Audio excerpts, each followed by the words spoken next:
વિદ્યાર્થી મિત્રો, ઉમાશંકર જોશીના શ્રેષ્ઠ કાવ્યો અંતર્ગત આપણે એના જીવન અને સાહિત્ય સર્જનનો પરિચય લીધો. હવે વાત કરીએ છીએ જે મુદ્દાની, એ છે કે એમના 26 કાવ્યો છે એ અભ્યાસમાં સમાવિષ્ટ છે. એટલે ઉમાશંકર જોશીના આ 26 કાવ્યોનો અભ્યાસમાં જે નિયત થયેલા છે એ કાવ્યની સમાલોચના એટલે કે નિરક્ષીર એની સમીક્ષા આપણે કરીશું. તો ઉમાશંકર જોશીના શ્રેષ્ઠ કાવ્યો, આ કાવ્ય સંગ્રહમાં અભ્યાસક્રમમાં નિયત થયેલા એ વિવિધ 26 કાવ્યો છે. અને એ 26 કાવ્યોમાં કુલ 6 વિભાગ આપણે પાડ્યા, વિષય ઉપર આપણે પાડ્યા, અર્થાત કે વિષય વૈવિધ્યની ગણના ઉપર. હવે વિષય વૈવિધ્યની સાથે આપણે સોનેટ, કથા કાવ્યો, ગીત, અછાંદસ, ઉર્મી કાવ્યો એમ પણ વિવિધ કાવ્ય પ્રકારોના સ્વરૂપ તરીકે પણ વિભાગ પાડી શકાય. પણ આમાં એ કાવ્ય સ્વરૂપની દ્રષ્ટિએ અને વિષય સ્વરૂપની દ્રષ્ટિએ આપણે વિભાગ પાડી અને એમાં રાષ્ટ્રપ્રેમ, ઉમાશંકરના કાવ્યોમાં પ્રણયભાવ, એમના કાવ્યોમાં પ્રકૃતિ નિરૂપણ, ચિંતનશીલતા, દીન, પડિત અને વાત્સલ્યનો ભાવ પીડિતો પ્રત્યે, એવા અનેક વિષયોનું કલાત્મક, પ્રભાવક અને હૃદયસ્પર્શી આલેખન થયું છે.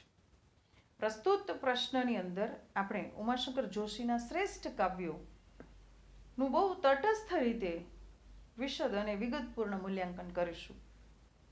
તો સૌથી પહેલા મુદ્દો બને છે કે ઉમાશંકર જોશીના કાવ્યની અંદર રાષ્ટ્રપ્રેમ, રાષ્ટ્રીય ભાવના વિષયક જે કાવ્યોની સમીક્ષા થઈ છે એ કાવ્યો ક્યાં? તો ઉમાશંકર જોશીના શ્રેષ્ઠ કાવ્યો જે અભ્યાસમાં સમાવેશ છે 26, એ કાવ્ય સંગ્રહમાં રાષ્ટ્રપ્રેમ, રાષ્ટ્રની ભાવના, રાષ્ટ્રની ભક્તિ વિષયક કેટલાક કાવ્યો છે. તો 4 કાવ્ય છે એ આપને નજરે ચડે છે રાષ્ટ્રપ્રેમના. વિશ્વમાનવી સોનેટનું સ્વરૂપ આપે છે, બળતા પાણી સોનેટ છે, એક ચૂસાયેલા ગોટલાને કથા કાવ્ય છે, અને હું ગુર્જર ભારતવાસી એ ગીત છે.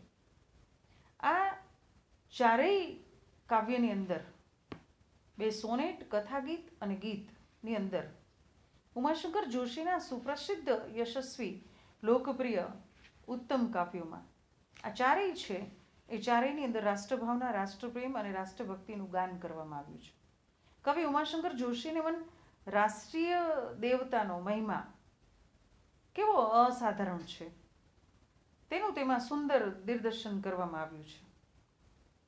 સંસ્કૃત સાહિત્યમાં તો કહેવાયું છે કે જનની જન્મભૂમિશ્ચ સ્વર્ગાતપી ગરીયસે, એટલે જન્મભૂમિ સ્વર્ગથી પણ મહાન છે એવું મહિમાવંતું ચડિયાતું વાત કહેવામાં આવી છે. તો વિશ્વ માનવીની ભાવના આ કાવ્યમાં છે ને, વિશ્વ માનવી, તો વિશ્વ માનવીની ભાવના આવી જ છે કંઈક કાવ્યમાં.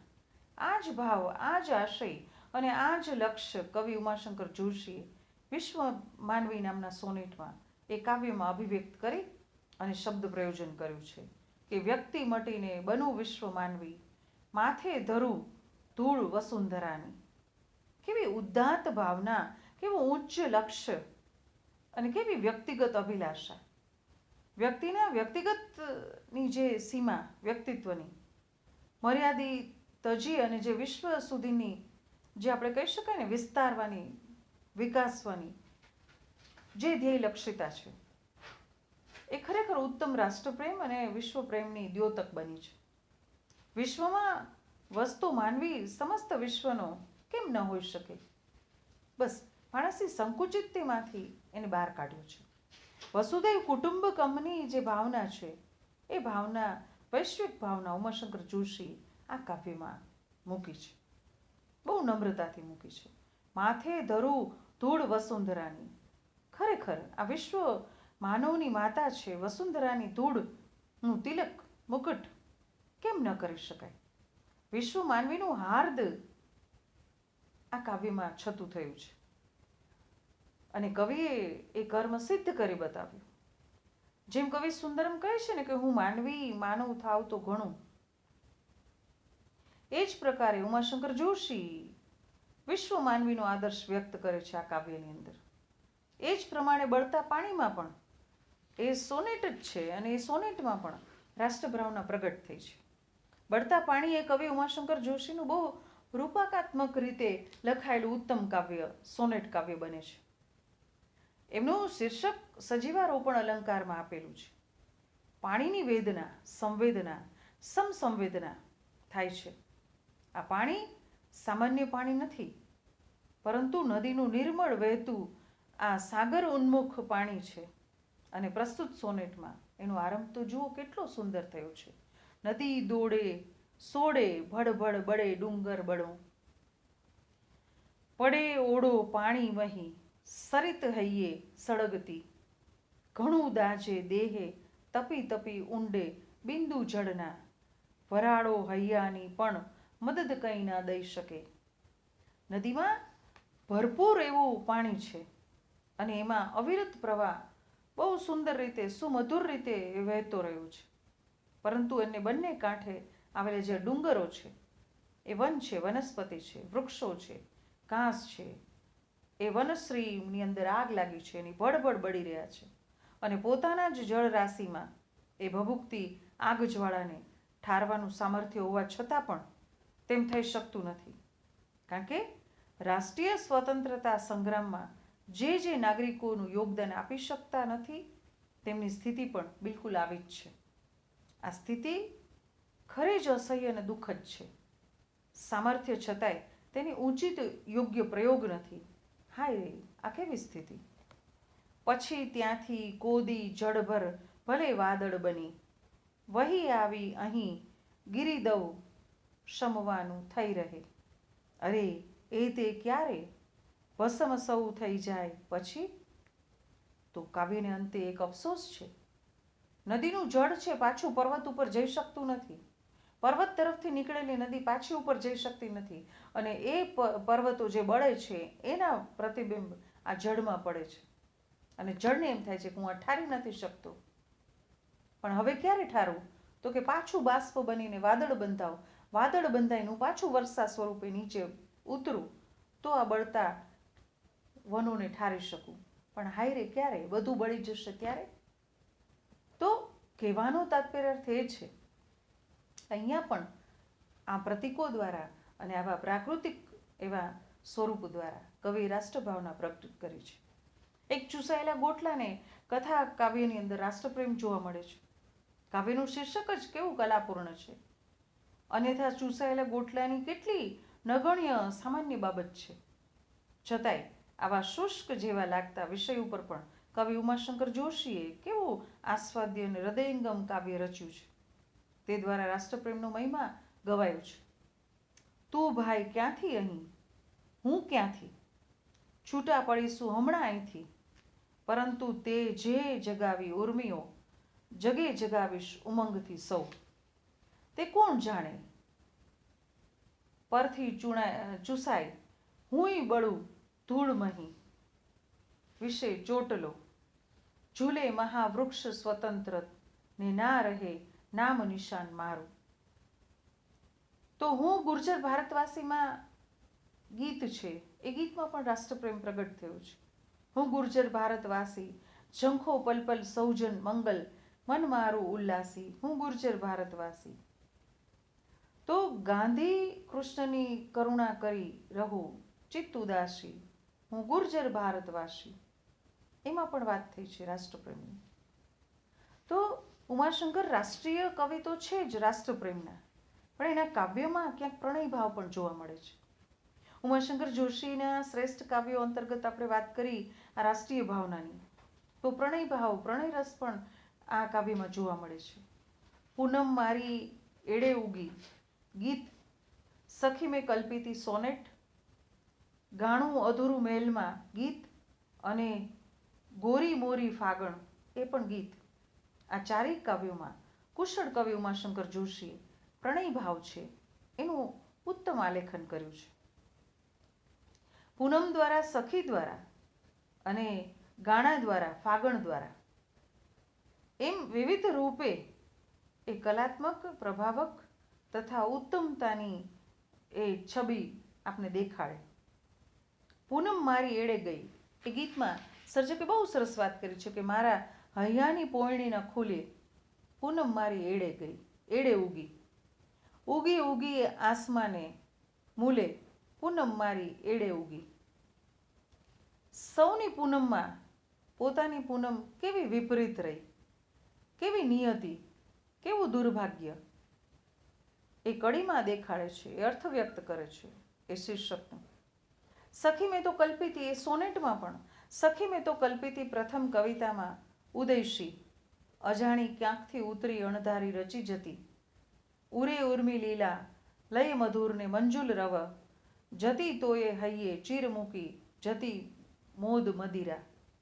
તો આ સોનેટમાં પણ અંતિમ બે પંક્તિઓમાં પૂર્ણાહુતિમાં કવિ ઉમાશંકર જોશી પ્રણય ભાવનું સુંદર આલેખન કરેલું છે.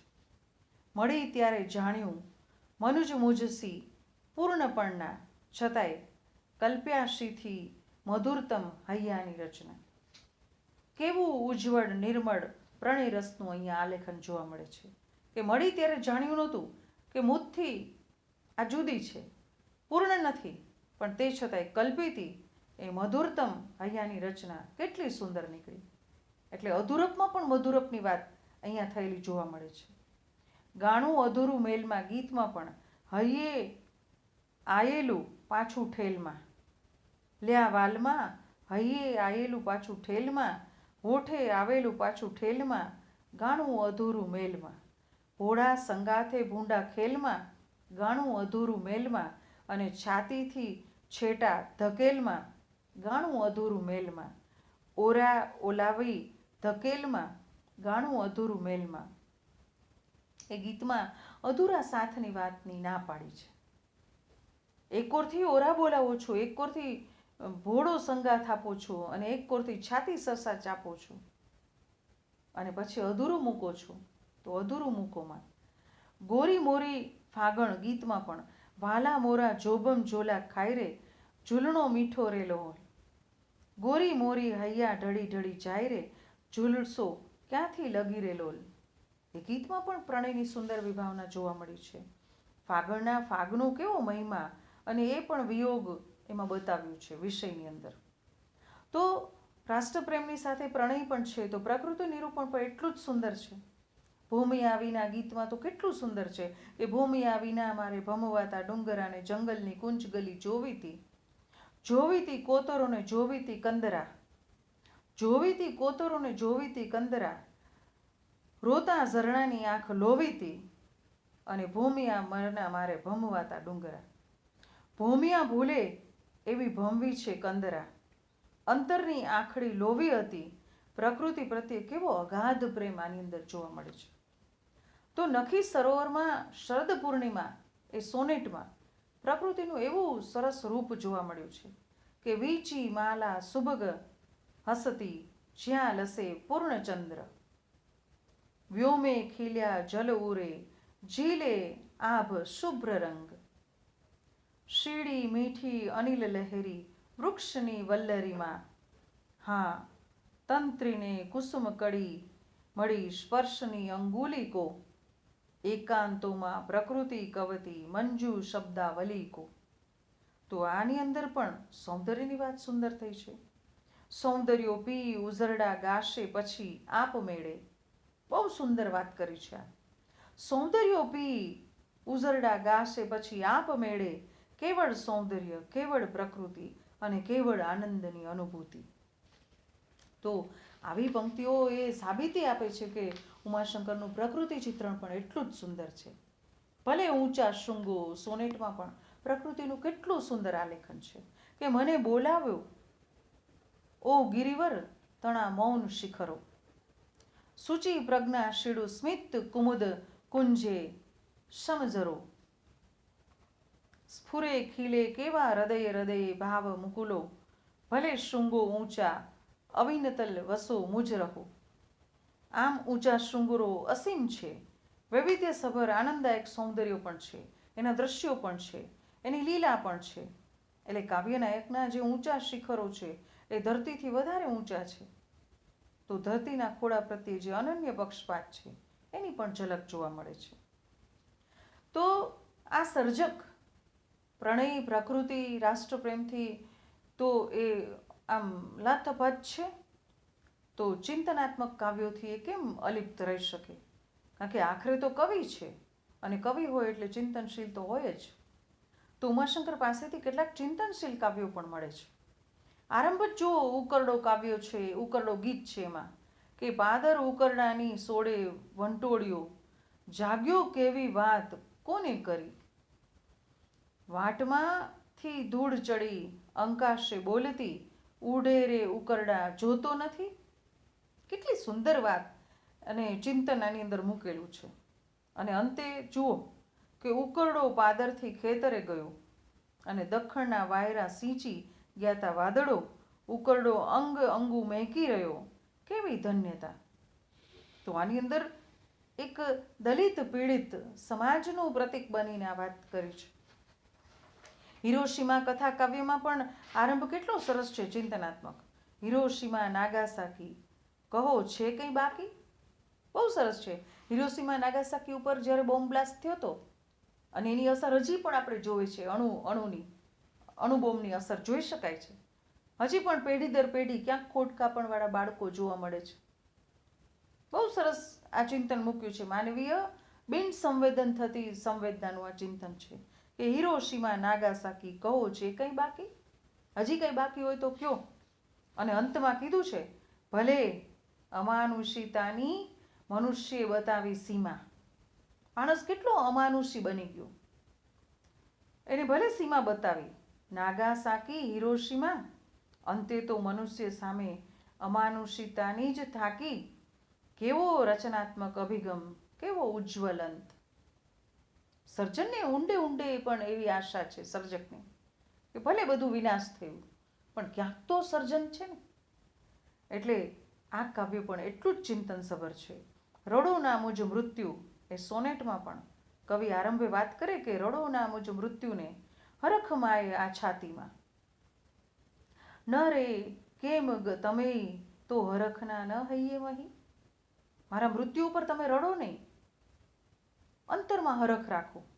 અને અંતમાં આ જ એ સોનેટના અંતમાં કહે છે કે અમે ન રડીએ પિતા મરણ આપનું પાવન, ક્લેમેય દૈન્યનું નિજ રડી રહ્યા જીવન. કે છે મૃત્યુ ઉપર રડો નહીં, એ પાવન જીવન હતું.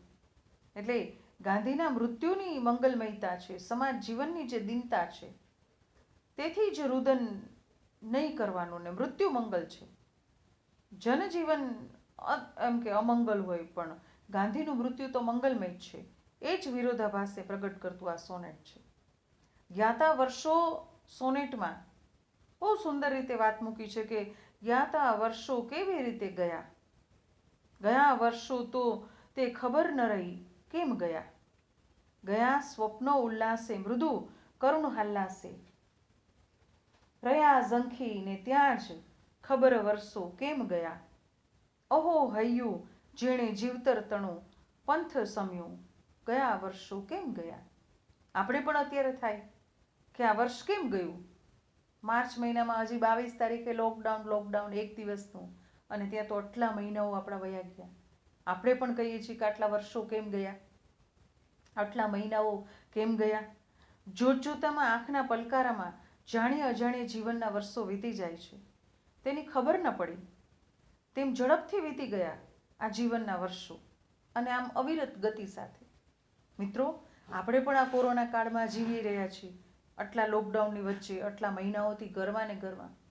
તો આપણે પણ ઉમાશંકરની જેમ આશા સેવીએ કે ફરી પાછું બધું સર્જનશીલ, સત્વશીલ અને ગતિશીલ બનશે. જોતજોતામાં આંખના પલકારામાં જેમ એ દિવસો પણ જતા રહ્યા, તો આ દિવસો પણ જતા રહેશે. રહ્યા વર્ષો, એ સોનેટમાં પણ સર્જકે બહુ સરસ રીતે પોતાની ચિંતનાત્મકતા પ્રગટ કરી છે. જ્યારે ભાવિ કાળ રહ્યા વર્ષો, તેમાં હૃદય સભર સૌંદર્ય જગનું ભલા પી લે, કહી લાધે જે મધુર રચી તે શક્ય અહીંયા લઈ લે. જે રહ્યા છે વર્ષો, ઓલા તો વીતી ગયા, પણ રહેલા વર્ષોમાં શું કરવાનું છે આપણે. જે કંઈ સુંદર છે એ બધા જ સૌંદર્યને તું આમ પી લે, મન ભરીને માણી લે. તો આપણી પાસે પણ આ સમયગાળામાં આ જ વાત છે કે આપણી પાસે જે દિવસો છે અત્યારે, એ દિવસોને માણી લઈએ. તો કહેવાનો તાત્પર્ય છે કે આવી ચિંતનશીલતા પણ આ કાવ્યમાં જોવા મળે છે. ક્યાંક મુક્તકો છે એમાં પણ સર્જકે ચિંતનશીલતા મૂકી છે, આપણે ભેટ આપી છે કે છિન્ન ભિન્ન છું અછાંદસ છે, એમાં નાની નાની મોટાઈ અને સ્ત્રીની ઊંચાઈ. તો નાનાની મોટાઈની અંદર વાત કરે છે કે ખોટાઓની અલ્પતા જોઈ થાક્યું, નાનાની મોટાઈ જોઈને જીવું છું. આપણે નથી કહેતી હું નાનો તું મોટો, એ ખ્યાલ જગતનો ખોટો. દરિયાથી પણ નાનકડો લોટો મીઠો લાગે, નદીનું પાણી ભરેલું હોય તો અહીંયા મુક્તકો છે, એ કવિતાના મુક્તકોમાં પણ, એ સાતેય મુક્તકોમાં સંસ્કૃતિ, ઈશ્વરની ભેટ, નાનાની મોટાઈ, ત્રણ અગ્નિઓની અંગુલીઓ છે, પી જાણે, મૌન અને સ્ત્રીની ઊંચાઈ, એ બધા વિશે જે આલેખન કર્યું છે એ ઉત્તમ રહ્યું છે. છિન્ન ભિન્ન છું એ અછાંદસ છે, તો એ છિન્ન ભિન્ન છું, વિચ્છિન્ન છું, દિન રાત રાત દિન ભિન્ન છું, ક્લિન્ન છું, હું છિન્ન ભિન્ન છું. તો સમાજ જીવનની જે વિષમતા છે એ વિષમતાનું કેવું પ્રભાવક દર્શન, નિરૂપણ અહીંયા થયેલું છે. માઇલોના માઇલ મારી અંદર, એ અછાંદસમાં પણ કવિ લખે છે કે માઇલોના માઇલ મારી અંદર પસાર થાય, માઇલોના માઇલ મારી આરપાર પસાર થાય, અને વિશ્વો મારી આરપાર પસાર થાય. જાણે હથેલીમાં રમે પેલા ધરો, આકાશ ગંગા નક્ષત્રો ધણ ચાલ્યા આવે, હરણ્ય મારી ભીતર કૂદી, પૂંઠે વ્યાઘ્ર લંબોક વિછુડો. આવી વાત કરી અને સર્જકે જે કાવ્યની અંદર મનહરતા પ્રગટ કરવાની છે, સ્થળ કાળ વાતાવરણની જે સર્વતા પ્રગટ કરવાની છે એ કરી છે. તો આ સાથે દીન દલિત પીડિત વાત્સલ્યના ભાવના કાવ્યો પણ જોવા મળે છે. ઉમાશંકર જોશીએ પૂર્વાર્ધમાં 8 પંક્તિઓ આપી જઠરાગ્નિની સોનેટમાં, અને રિદ્ધિ સિદ્ધિ સમૃદ્ધિની વાત કરી, પણ ઉત્તરાર્ધની એટલે કે સોનેટની પછીની જે પંક્તિઓ છે એમાં ઉમાશંકર બહુ સુંદર વાત કરે છે આ દલિત પીડિત વિશે, કે અંતરની રૂંધતી શિલા એ કેમ ભાવી બહુ કાળ સાંખશે, દરિદ્રની એ ઉપહાસ લીલા સંકેલવા કોટિક જીભ ફેલાતે, ભૂખ્યા જનોની જઠરાગ્નિ જાગશે ત્યારે ખંડેરોની રત્ન કણી ન લાજશે. કેટલું સુંદર આ જઠરાગ્નિ એ સોનેટ છે કે જઠરાગ્નિ ભૂખ્યા જનોનો જાગી જશે, પેટનો અગ્નિ જાગશે ત્યારે મોટા મોટે એ માહેલાતો છે એ ખંડેરો બની જશે. અને દરણાના દાણાની ગીતની વાત આવે એમાં પણ દલિત પીડિતની ભાવના વ્યક્ત થઈ છે. છેલ્લું ઠેબરું તાણી ગયો તો કૂતરો, છેલ્લું ઢેબરું તાણી ગયો કૂતરો, દૈણું પાશેર માંડ બાકી રે લોલ, એ રે પાશેર કણ પંખીડા કાજે, મારી પછાડે નાખજે રે લોલ. કેટલી સુંદર અહીંયા પીડા છે એની વાતને મૂકી છે. વાંસળી વેચનારો કથા કાવ્ય છે, એમાંય ચચ્ચા રાને હેલી અમીથી વસાવોને કાને, ચચ્ચા રાને ના કોઈ માને દે એક આને. ચચ્ચા રાને વાંસળી વેચું કોઈ ન માને, એક આનું દ્યો તો લઉં. પણ આ વાંસળીવાળું વાંસળી કોઈ ખરીદતું નથી અને અર્ધે મૂલે પણ કોઈ લેવા તૈયાર નથી. ત્યારે વાંસળીવાળા કરતાંય વાંસળી વગાડવાવાળો અને જે એ લયલીનતા છે એ વેચવાવાળા ઘરાકનું અને એ કક્ષાનું જે શાનભાન રહ્યું છે, એ કલાકારની જે વિચ્છિન્નતા છે એની વાત અહીં મૂકી છે. ગુર્જર મોરી મોરીમાં વતન પ્રેમનું ગીત છે, અને ત્રણેય ઉર્મિઓની અંદર ઉમાશંકર જોશીએ પીછું ઉર્મી કાવ્યની અંદર કાવ્યાંતે પક્ષી અને પીછાની જે કમાલ રજૂ કરી છે કે કંઈક અસ્પર્શ્ય ન એવી પાછળ સ્મૃતિ રાખી, જવાને રૂડી પીછું ખેરવીને ગયું ઉડી ગયું ના ગીત મૂકી ગયું, પોતે ના કંઈ ગાયું કિંતુ મુજને ગાતો કરી ગયું. તો વળી એક બાળકીને સ્મશાને લઈ જતા ઉર્મી કાવ્યમાં પણ એ પ્રસંગે પણ અંત જુઓ કેટલો સરસ છે કે આને રોવું નહોતું પણ મુજથી રોવાઈ ગયું. બરોબર, રોવું નહોતું ને રોવાઈ ગયું. મરણ કરતા વ્યક્તિનો વિયોગ કેવો વધુ વસમો છે. બાળકીની સખી કાવ્યનાયકને આમ કહ્યું કે ડાઘું જનોને રડાવી દે છે, એવી બાળકીની સખી રડે છે. ગુર્જરી ગીરા ઉર્મી ગીતમાં પણ કેવી સુંદર વાત મૂકી છે કે કેવી છે કવિની ગુર્જરી ગીરા. તો કવિ લખે છે કે જે જન્મતા જ આશીષ હેમચંદ્રની પામી, વિરાગી જન સાધુઓની જીન સાધુઓની, જેના હિંચોળિયા મમતાથી પારણા, રસપ્રભા ભાલણની લહી જે, નાચી અભંગે નરસિંહ મીરા, અખા તણે નાદ ચડી ઉમંગે, આયુષ્યની લાડલી પ્રેમ ભટ્ટની, દ્રઢાયુ ગોવર્ધનની બની છે, અર્ચલે કાંતે દલપત પુત્રે, તે ગુર્જરી ધન્ય બની ઋતુંભરા, ગાંધી મુખે વિશ્વ માંગલ્ય બની ધાત્રી. ગુર્જર ગીરાના વિશ્વ માંગલ્યની જે ભાવના ધન્ય ગુર્જર ગીરામાં પ્રગટ થઈ છે. તો ઉમાશંકર જોશીના સમગ્ર કાવ્યમાંથી પસાર થઈ તો એ પ્રણયી કવિ છે, ચિંતનાત્મક કવિ છે, સાથે સાથે પ્રકૃતિના કવિ પણ છે. અને આ સર્વ પ્રસ્તુત એવા એના કાવ્યોને જોઈએ ત્યારે એ કાવ્ય સંગ્રહની ગુણવત્તા આપણને સદ્રષ્ટાંત અનુભવી, જે તે કાવ્યનું આસ્વાદ્ય આપણે જોયું, શ્રેષ્ઠતમ બન્યો છે, પ્રસંગોનો આમ નોંધપાત્ર બન્યા છે એના. એટલે કવિ ઉમાશંકર જોશી ગાંધી યુગના જ નહીં પણ ગુજરાતી સાહિત્યના ઉત્તમ કવિરત્ન છે.